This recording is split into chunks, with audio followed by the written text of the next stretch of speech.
And all day I had a headache, I felt the aches in the arms. And I said to my wife, I said, sweetheart, I said, I'm going to have a lie down. Don't feel so good. And put the video on for the children. And I went upstairs and I said, and I very rarely go to the doctors. And I didn't feel so good at all. Then I felt this unusual pain in the middle of the stomach. And I shouted downstairs, I said, Alison, you better go and get a doctor. Things aren't right here. And she phoned up the doctor. I said, forget about the doctor, get an ambulance.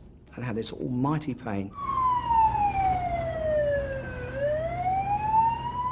In March 1994, 43-year-old Richard Campbell was rushed to hospital after a sudden heart attack. Till then, like most of us, he thought that his health depended mainly on diet, exercise and smoking. But is that true? Some scientists now think it isn't.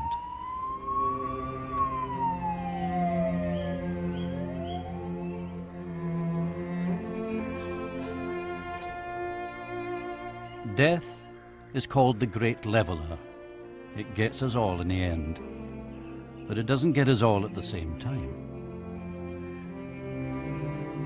So what are the real reasons why some people live longer and healthier lives than others?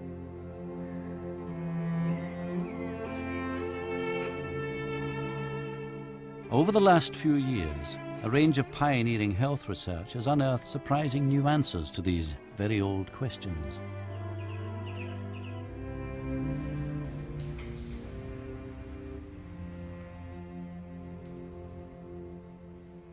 The implications of this work are revolutionary, yet it all started with a man in a library, Richard Wilkinson, an academic with an unusual past. Spent a good many years doing manual work of different kinds, machine operating, garage work, building sites, all the rest of it. It means that one asks different questions. Wilkinson is an economic historian at Sussex University. He is also a scientific detective, pulling together research from across the world and from a wide range of disciplines, epidemiology to endocrinology, psychology to primatology. He's examined striking similarities between the health of civil servants in Whitehall and baboons in the Serengeti, found unexpected parallels between the life expectancy of the British during the Blitz and Hungarians under Soviet occupation. All this to explain a curious paradox. Within a society, rich people tend to be healthier than poor ones, as you might expect. But for some reason, rich countries are not necessarily healthier than poor ones. Most of the improvement in life expectancy seems to have nothing to do anymore with what's happening to our standard of living. So you get countries as rich as the United States that have worse health than countries as poor as, say, Greece or the poorer developed countries. And it gets weirder. In the late 60s and early 70s, affluent West Germans didn't live as long as their Eastern counterparts. Richard then noticed a pattern. Wealth didn't determine health. What did was the gap between rich and poor. The larger the gap, the sicker the country. He began to feel that something about living in very hierarchical societies was bad for us. Even amongst people who work together in the same offices, not subjected to such very different material circumstances, death rates are perhaps 3 times as high amongst the most junior office workers as amongst the most senior. And slowly these kinds of things made me think that one had to perhaps interpret this in terms of the social and psychological impact of the differences themselves. Given our famous class system, perhaps it's not surprising that Britain is the world leader in studying the effects of social status on health. Since the Second World War, we have been systematically recording the health of large sections of our population. In longitudinal studies, that is, studies in which the same children are seen repeatedly from year to year as they grow, in these studies, the recorder checks each child's measurements against his previous ones. Perhaps the most ambitious study of all, and one that provides dramatic evidence of the effects of status on health, comes from an ongoing investigation of the health of the great British civil servant.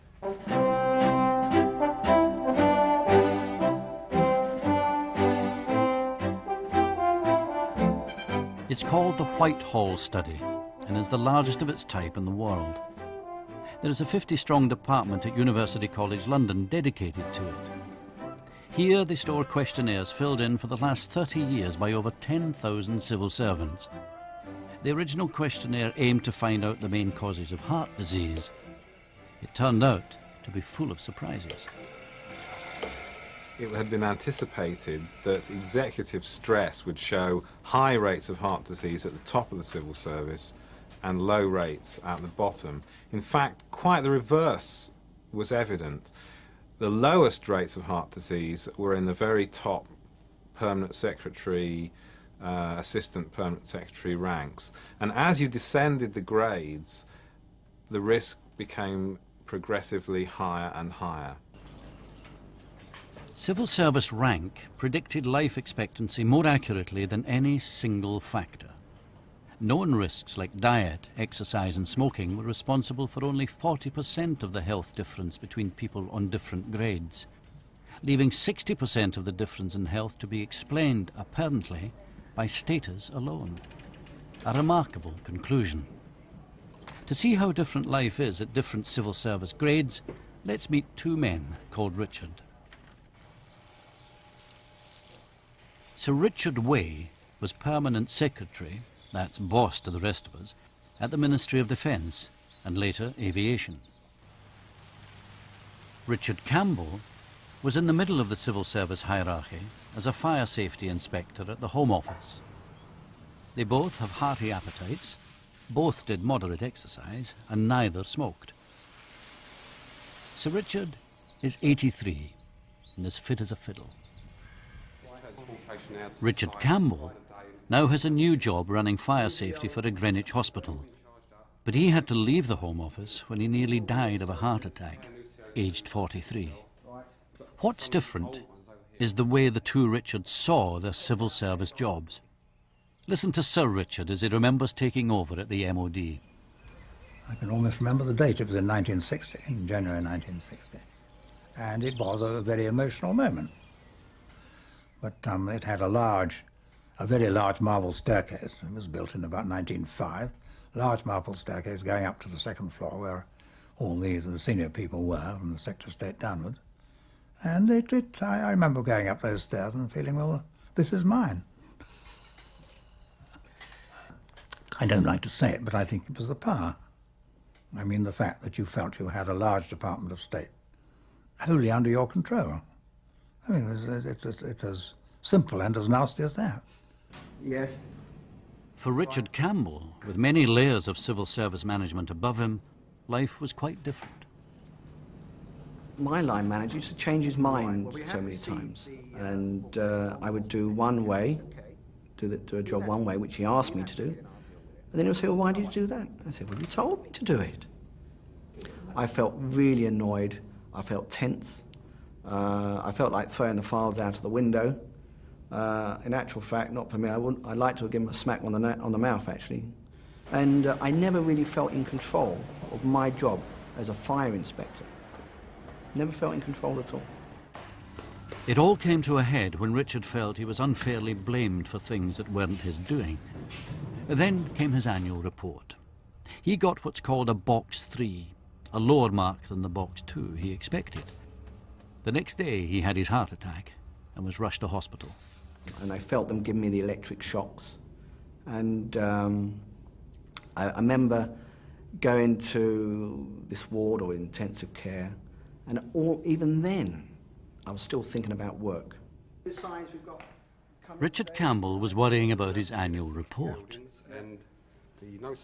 Sir Richard Way had to deal with affairs of state, including several years negotiating with the French over Concorde. I never had sleepless nights. On the whole, I didn't worry. And I used to get up very early in the morning, and I mean 2 o'clock, to do letters to try and keep it going. By the time you become a permanent secretary, I think you cease to be a worrier, and therefore you cease to be too vulnerable to what is in these days called stress. I was talking to my other colleagues, who were also the same grade, fire inspectors, and they were experiencing similar problems. So there's about 4 or 5 inspectors of the same grade. A lot of them all went sick. Well, I'm over 80 years old now, so I suppose I've got to say, for my age, I'm comparatively healthy. During my civil service career, I had hardly any sick leave. Not being in control, the rush of adrenaline, trying to do things right, the frustration, the continual arguments. Now that can't be good for anybody. That in itself caused, I know, to be the cause of the heart attack.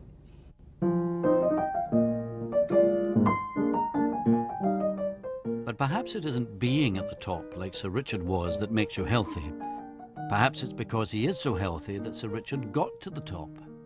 This explanation is known as healthy drift. A lot of work went into checking out that kind of explanation. They involved large studies that have followed children through since birth to their middle age, and trying to see what happens to the unhealthy ones. And sure enough, there is an effect. Unhealthy children are less likely to move up than healthy ones. But it is a small effect. It explains rather little of the overall differences we see. Right, so you got 43 5s. Work played a key part in Richard Campbell's heart attack. Although, like all such disease, it was probably caused by a mixture of stress, diet and personality. What's this? Unauthorised absences. But the researchers running the Whitehall study are concerned with averages, not individuals. When you add up hundreds of examples, it's impossible to ignore the effects of hierarchy. Here at University College Hospital, they have fridges full of the blood of civil servants, just like the 2 Richards. These samples clearly show that the lower down the pecking order you are, the less healthy your blood is, even after taking diet, exercise and smoking into account. Ordinarily, blood runs freely. In it is a substance called fibrinogen. It stops us bleeding to death by making blood clot when it is exposed to air. But too much fibrinogen can be dangerous, putting us at an increased risk of developing blood clots and serious heart problems. We have here a fibrinogen level of 4.58 grams per litre, which is a very high level, which would correlate with some of the lower ranking civil servants, and individuals with such high fibrinogen levels are at extremely high risk of developing heart attacks in the near future. To their astonishment, the Whitehall researchers found an exact match between fibrinogen levels and civil service rank. The lower the rank, the higher the fibrinogen level. They received another surprise when they looked at a type of fat called high-density lipoprotein. This material is dissolved in the blood and is believed to reduce the risk of heart disease. It's good stuff. Eric Brunner discovered that the higher your civil service rank, the more high-density lipoprotein you have.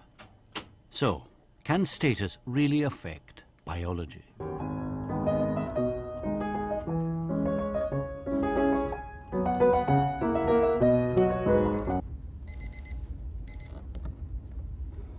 Powerful support for this idea then came from an unexpected source. The same predictors of ill health in the blood of low-status civil servants can be seen in low-status baboons. A scientist from Stanford University in California called Robert Sapolsky has brought together 2 areas of expertise. He spends his summers in the Serengeti studying baboon behavior, and the rest of the year in the laboratory looking into their body chemistry. Like humans, these baboons live in social hierarchies, and like humans, this seems to affect their health. If you're a baboon and you get a choice in the matter, you want to be a high-ranking one. Repeatedly, it looked as if your social rank had an awful lot to do with how your body worked, and consistently, if you were a low-ranking animal, you had the sort of physiological profiles that we think of as maybe setting you up for stress-related disease. When the Whitehall researchers came across Sapolsky's work, they saw an obvious parallel with their own results. I found a paper by Sapolsky looking at his baboons in the Serengeti, and much to my amazement, I found exactly the same pattern of lipoproteins according to the dominance hierarchy in baboons as in civil servants. Hierarchy is perhaps the only thing that baboons and civil servants have in common. High-ranking baboons get first access to fruit. High-ranking civil servants get big offices and more pay. Low-ranking baboons have to show their bottoms to seniors. Low-ranking civil servants have to take orders from seniors. High rankers of both species decide what to do and when, while low rankers get beaten up at random, have unpredictable lives, and lack any real sense of control. You are more likely to be stressed if you feel like you have no control. If you feel like you have no outlets for the frustration, if you feel like you have no predictability as to when the stressor is coming, how bad it's going to be, these are the cornerstones of psychological stress: lack of outlets, lack of control, lack of predictability, lack of social support, and overwhelmingly, these are hallmarks of being socially subordinate animals. What we find, in fact, is that the people in the higher echelons have got loads of control at work. So although they have responsibility, they are able to deal with the tasks which land on their desk. The people lower down not only have monotonous work, but they also have very little option to decide how and when they do their job. So how could a lack of control physically make us ill? It's connected with what's known as the stress response, which exists to help us get away from immediate danger. When we notice a predator, our brain sends a chemical message shooting along our nerves to a tiny gland called the adrenal that sits on top of the kidneys. The adrenal gland then secretes two hormones into the blood: cortisol and adrenaline. These are the two hormones that you absolutely have to secrete into your bloodstream if you plan on running for your life with some lion coming after you. They mobilize energy, and essentially what that is they're going to your fat, they're going to your liver, they're getting all this energy stored away in the bank, dump it into the bloodstream, hand it to whichever muscles are going to save your neck. But cortisol and adrenaline don't only deliver a short burst of energy, they have another role. They turn off all sorts of long-term building projects in your body, and the logic there is obvious. There's some major storm coming today. This isn't the day you go out in the backyard to plant tulips, sort of thing. You turn off digestion. You're avoiding being somebody's lunch. Don't worry about breakfast. You turn off reproduction. You turn off growth. You turn off tissue repair, all sorts of things. You know, and the logic there, again, you're running for your life. Ovulate some other day. Hit puberty next week. Don't bother with it right now. The problem for humans is that we use this very dramatic stress response, flooding our system with cortisol, whenever we feel threatened or out of control, whether it's a charging lion or a bad day at the office. Most animals turn on stress responses for 3 minutes during a physical emergency, and we turn it on for 30 years worrying about taxes. And in the latter case, that makes no sense at all. And the centerpiece of stress-related disease is, if you do it for the latter reasons too often, you're going to get sick. You can't increase your blood pressure all the time without suffering from hypertension. You can't turn off ovulation, sperm production, tissue repair, bone recalcification, rebuilding stomach walls without putting yourself at risk for reproductive problems, immunosuppression, osteoporosis, ulcers, all of that. Some scientists also believe cortisol interferes with the liver's ability to regulate fat levels, and perhaps this explains why low-status civil servants and baboons have less healthy blood. Basically, cortisol is bad news. Turn the system on for 5 minutes for a physical emergency, saves your life. Do it chronically, and you are at risk for half of the diseases that we've invented in Western society.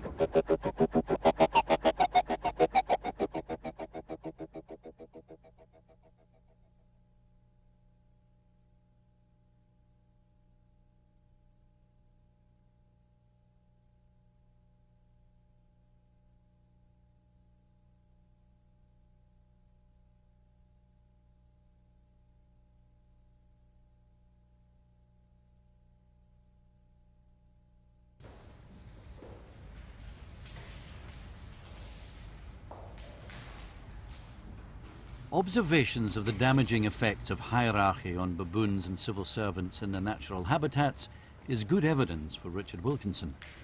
But it's impossible to rule out all the variables in the wild. A time for another piece of the jigsaw. Meet Zeus.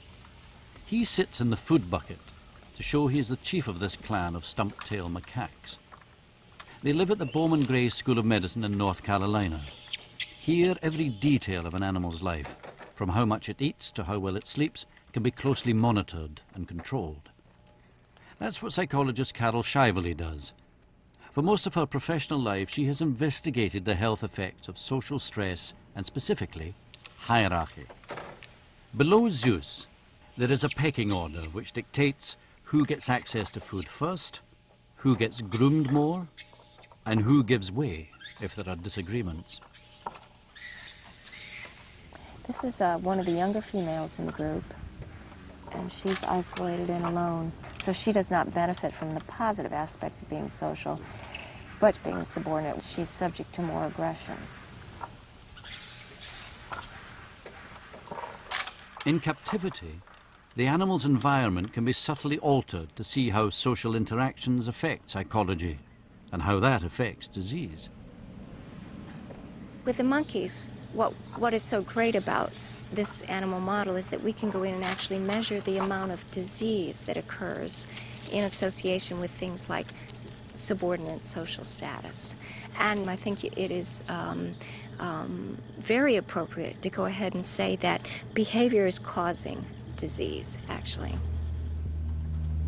Carol Shively was determined to see how status alone affects health. She has rigorously eliminated all other variables, like diet.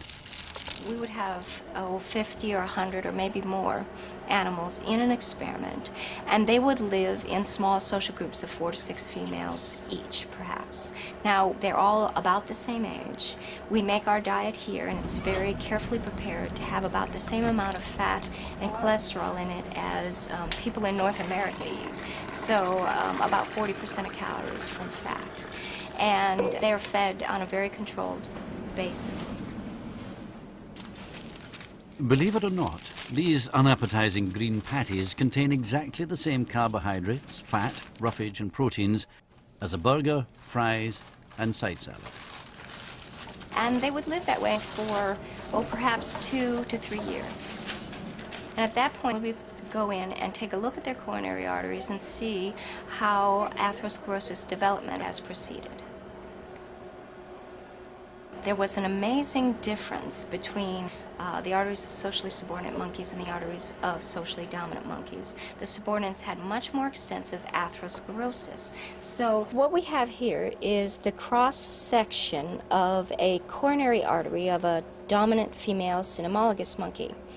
This is a very clean coronary artery, and if it's healthy, it's only about 1 cell layer thick, and it sits right on this nice dark line that you can see goes uninterrupted all the way around a perfectly round and healthy looking artery. Now the blood flows through the hole, so there's plenty of blood flow through this particular artery and very little atherosclerosis around the outside.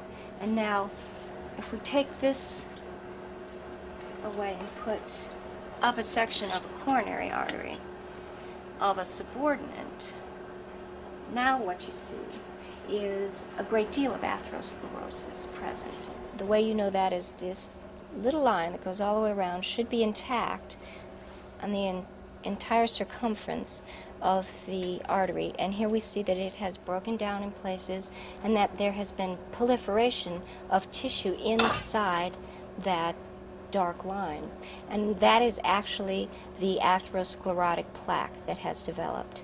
When it becomes unstable, it can break free and floats downstream to a narrow part of the coronary artery and blocks it completely, and that's a heart attack. These arteries are from 2 monkeys of the same age.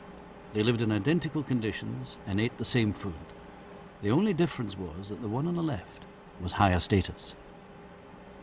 But maybe dominant monkeys inherit healthy hearts. Perhaps they're risen because of relaxed personalities. But to prove this isn't a genetic effect, Carol Shively moved top monkeys into groups where they became subordinates. Their arteries clogged up. Carl Shively believes that this variation in health is caused because animals of different status interpret the world around them differently. A high-status monkey has been fitted with a jacket to measure its blood pressure and heart rate. It's put in a box and shown unusual objects. In this case, the most unusual was our cameraman, who was behind a small window. The high-status monkey's pulse hardly rises. It goes up from a rest rate of 120 to 131. Then a low-status monkey was brought to the same box. When it sees the cameraman, its pulse rate goes up from 120 to over 200. Being low status teaches a monkey to be much more wary of the world around it. The animal is always sort of in this state of high arousal, and behaviorally, the subordinates exhibit that by they're constantly scanning vigilantly their social environment, and they're keeping track of everyone else in their group because they have to get out of the way if a dominant comes along, or else they risk an aggressive interaction. So when you have high blood pressure and high heart rate, you have more molecules are being forced against the artery wall. And it's that shear force then that appears to damage the cells that line the innermost part of the artery. So is there any hope for a subordinate animal? The good news is that low-status monkeys can counter the damaging effects of stress by being friendly and supportive. Monkeys commonly do this by grooming each other. When they do, their heart rates drop dramatically. Conversely, if you isolate a monkey of any status, its heart rates rise and arteries are damaged.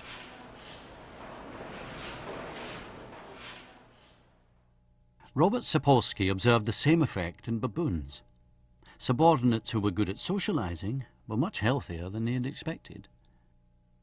You'll have two low-ranking baboons. Both of them are being subjected to the exact same indignities, all the same problems, all the stressors, all the same rates of high-ranking animals having a bad day, taking it out on them, yet one of them has far lower levels of cortisol. What's that guy doing differently? What you wind up seeing is he's social, he has friends, he plays with babies, and that's something you almost never see with male baboons. He will groom with females, even if they're not sexually receptive, and that's a very rare thing for a baboon. Baboons almost never interact with females unless it's for sex. They have friends. They're platonic. They're just friends. These guys do things very differently. So, baboons behaving badly are not as healthy as caring, sharing ones. Is it possible that the same thing can be seen in humans? What happens to human health when we become friendlier and more supportive? When external circumstances disrupt normal social hierarchies and make the divisions between us disappear? Was it possible that in some way societies with smaller income differences had a higher state of, if you like, psychological social welfare?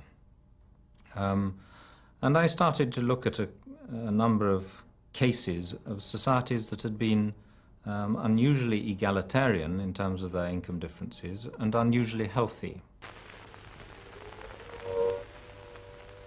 The air raid alarm is sounded in the first hour of war. An unknown plane approaches the coast. Londoners enter the war shelters. The first example Richard Wilkinson examined was Britain during the two world wars.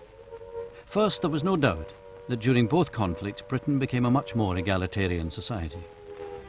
The 1,000 classes of London, some from their damp basements and some from their luxury flats, came to work for the public good. The statistics show that, of course, the war effort mopped up unemployment. They also show that amongst people in employment, there was a big narrowing of income differences. In these days of war, they are one big family. And there was a concerted government policy to enlist people in the war effort by making society more egalitarian, sharing the tax burden more equally, of subsidizing necessities and taxing luxuries, and a number of other policies designed to make this a shared burden and a common effort. Worked side by side with those who... British health improved dramatically during the war decades. Life expectancy went up by 7 years, 2 to 3 times better than any other decade this century. During the Second World War, this was partly due to a low-fat diet imposed by rationing, but death rates from all diseases fell, including ones that have very little to do with food. Also, there was little dietary change during the First World War, and health improved markedly then. Come on, then.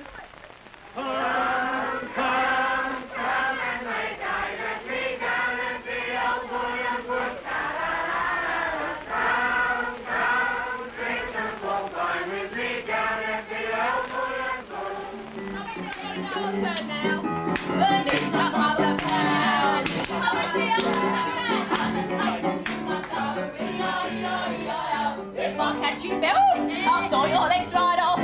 Knees up, don't get a breeze up, knees up, mother. To these residents of a sheltered housing unit in Leighton who are watching a show about the Blitz spirit, the war was the most memorable event of their lives. These people endured appalling housing and poor health care as the country poured its resources into fighting the Germans, but they still remember the war with fondness and warmth.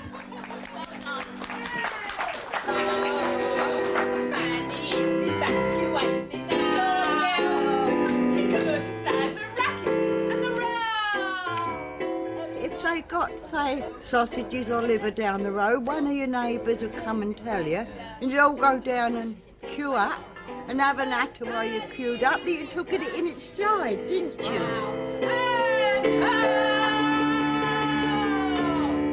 Street stores was open. If they wasn't open, there was a key in the door.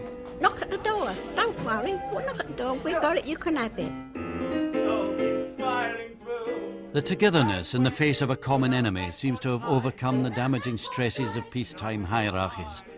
When you're fighting the Nazis, the frustrations of unemployment or a difficult boss become irrelevant.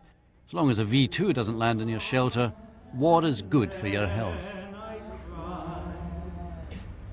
You are my sunshine, my only sunshine. There was much more of a fellow feeling amongst people than there has been since. And I think that's something that, in talking to people, that they are aware of the loss of that. You know, it's sad that it has to be something like war that actually evokes that sort of community spirit.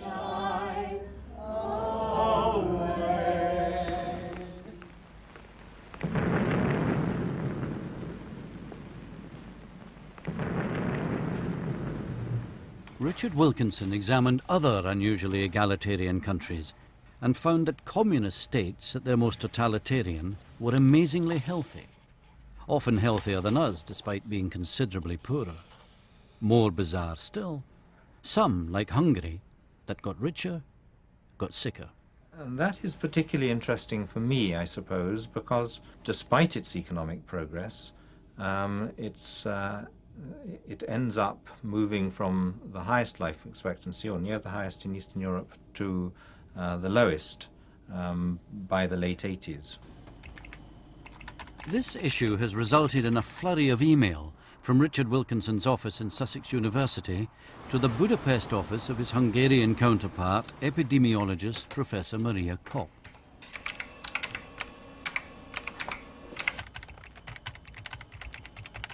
Maria Kopp has written several papers on why prosperity seems to make Hungarians ill.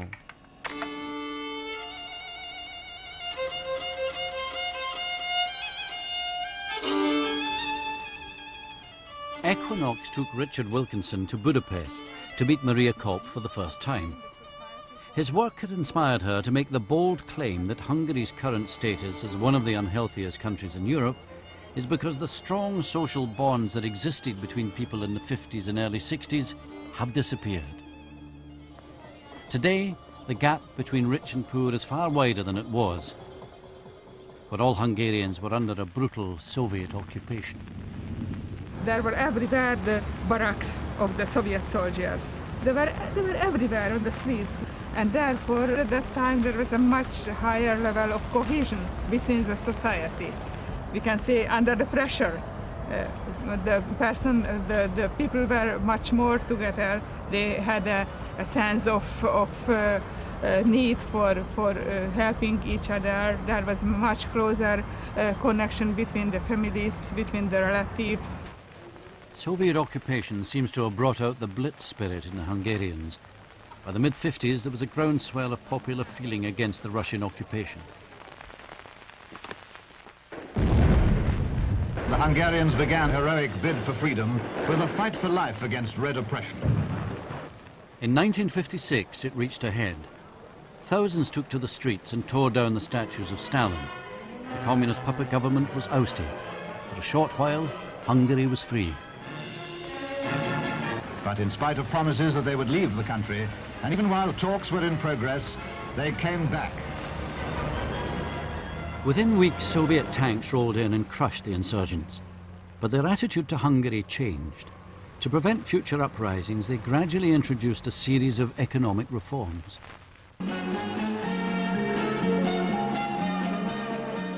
By the 70s, there was even a fashion industry and a limited free market. The economy grew and grew. Many people had 2 jobs. The black market boomed. Some even travelled abroad and saw Western wealth firsthand. The average wage went up, but inevitably the gap between rich and poor widened. Boláš László spent 4 years in prison for his part in the '56 uprising. He came out to find the men with whom he had forged close friendships while plotting against the Soviets had become very different. I was shocked. They didn't want to talk about anything. Literature, theater, or love, or nothing. Yet by all economic measures, most were better off. It was another kind of spirit that grew. Everybody is against the others. We cannot trust the others in such situation. Everybody has to reach his goals individually. Only to show off. I am more clever than my neighbors. I have a better car. And now they can die for a really good car. And they did. Between 1970 and 1990, where the economy nearly doubled, the mortality rate rose from 11 deaths per 1,000 to over 14 deaths per 1,000. Male life expectancy fell by 2 years to an average age at death of 64.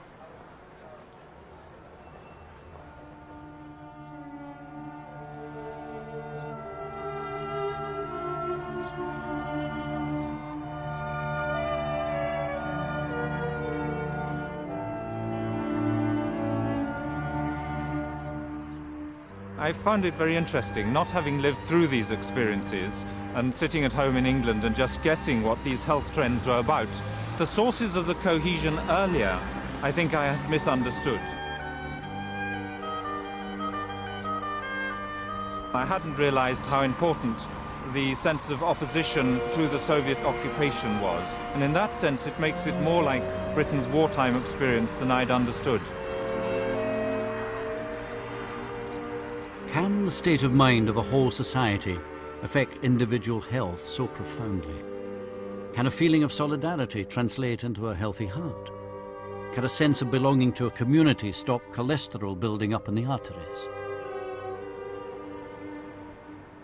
The Hungarians under communism, the British during the Blitz are tantalizing glimpses of this. But the firmest proof of all that community spirit is good for health has to come from far away from either country. Lord, these are gifts which are about to receive from thy bounty through Christ our Lord. Amen. Saturday evening mealtime in the small town of Roseto, Pennsylvania, 200 miles from New York. These people once lived in one of the healthiest communities in the Western world. Even today, there are some remarkably fit old folk. How old you're going to be on your next birthday? You want the truth? I want the cold truth. Truth. All right. I will be 80 years old on November the 17th. Congratulations. I'm going to be 73, June 24th. 73. God bless you. You look terrific. Thank you. And I have 7 children. This is Dr. Stuart Wolfe. In the early 60s, in what became one of the most celebrated studies of community health ever, he investigated these people. What he discovered is today called the Rossetto effect, and is an unequivocal demonstration that society affects health. We found, in essence, that over the past 6 years, the death rate from heart attack was remarkably low, less than half that of the neighboring communities, less than half that of the average for America. So we decided it was worth studying. The Dr. Wolfe study attracted much media interest, including this US TV documentary, because it flew in the face of conventional wisdom about diet. Initially, Dr. Wolfe and his team of researchers had suspected Rosetta's health was due to a Mediterranean diet imported from Italy. They had to discount this after discovering the local tradition was to cook in lard. By and large, they eat, let's say, a fifth more in the way of calories than the average American does, and that they certainly eat as much animal fat as the average American. This is Mr. Dennis Ronco, who is the town druggist. The Rosettan diet seemed to create only one ill effect. In the fact that they use a large amount of laxatives, such as X-Lax, and they use antacids. And yet, there were only half the heart attacks in Rosetta as in the neighbouring towns. Perhaps there was a genetic explanation, something Rosettans had inherited which protected their hearts. Dr. Wolfe studied the full-blood relatives of Rosettans who had moved to other areas of America and saw that they died much younger than the ones who stayed behind. Soon Dr. Wolfe concluded that the secret to their health was their community spirit.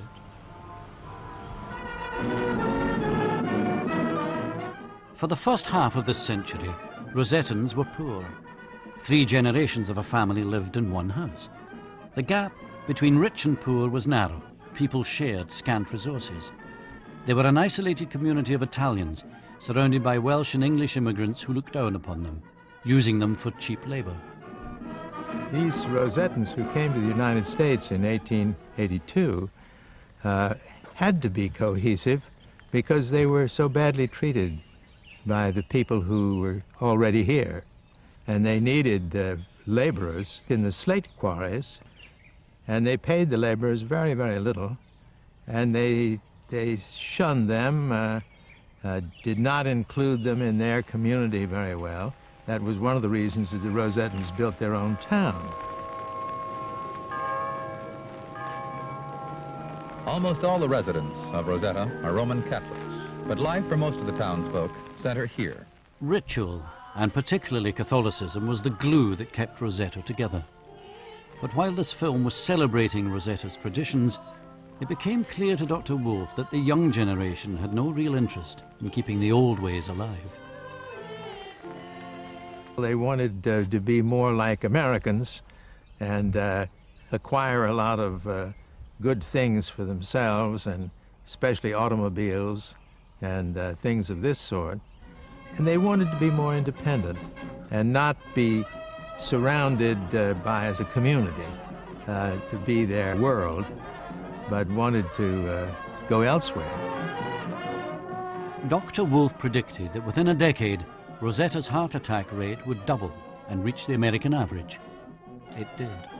When we re-examined the whole community in 1985, we saw lots of zippers on men's chests. They look like zippers, but it's the result of course, a heart operation for coronary disease.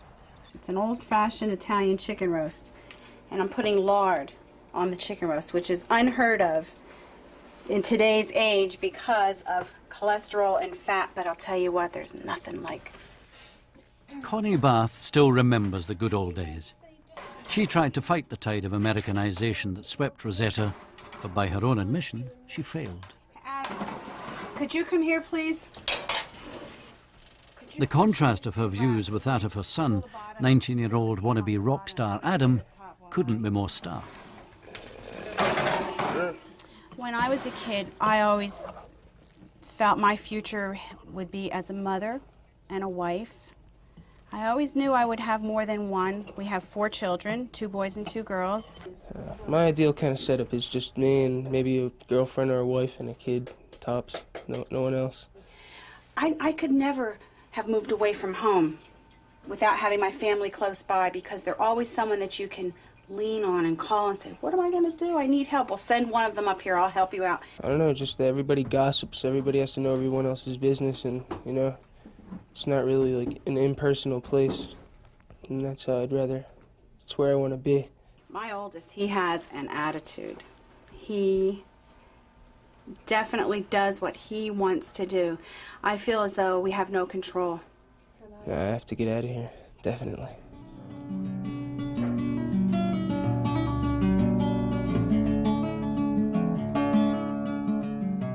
The difference between Adam and his mother's views set up a question for us all. Whatever the benefits, how many of us would really want to live in societies heavy with ritual and tradition, where individual freedoms are curtailed? Or perhaps we can learn from Rosetta without duplicating it.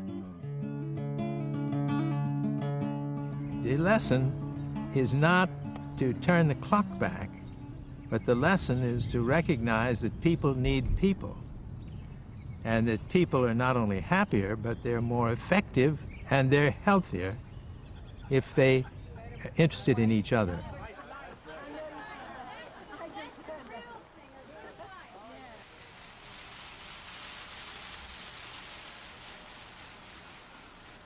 But what does all this mean for people like ex-civil servant Richard Campbell, a man whose work gave him a heart attack?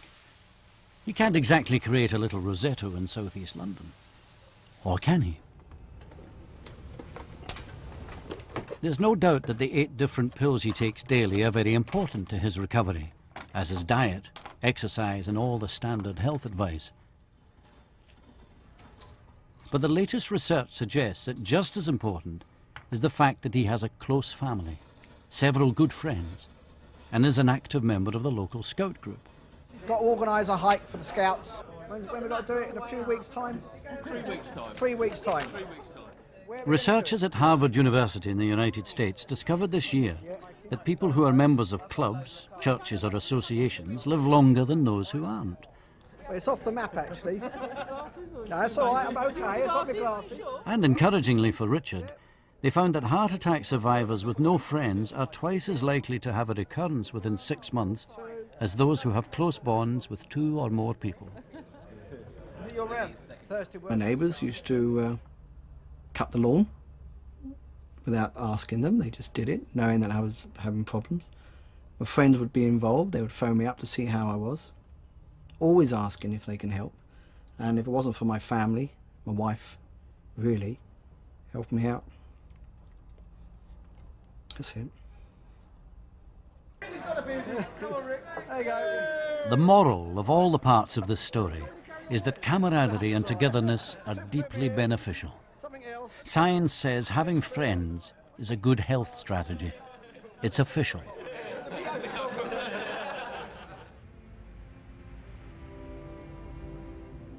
But for Richard Wilkinson, there remains an important caveat. He believes there is a limit to what individuals can do. The nature and organisation of our society has a huge influence on how easy it is for us to forge links with others and reap the benefits.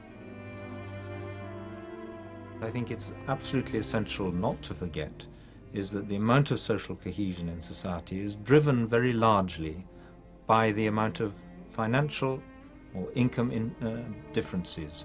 So societies that have big income differences very rarely are cohesive. Politicians of all hues talk a lot about rebuilding community spirit. Doing so may be a lot more important than they realise. Richard Wilkinson's number crunching and the work of many other scientists across the world points to one overriding conclusion: how we live affects how long we live. An aggressive, hierarchical society where everyone competes fiercely against everyone else may or may not be good for the economy, but it's certainly bad for our health.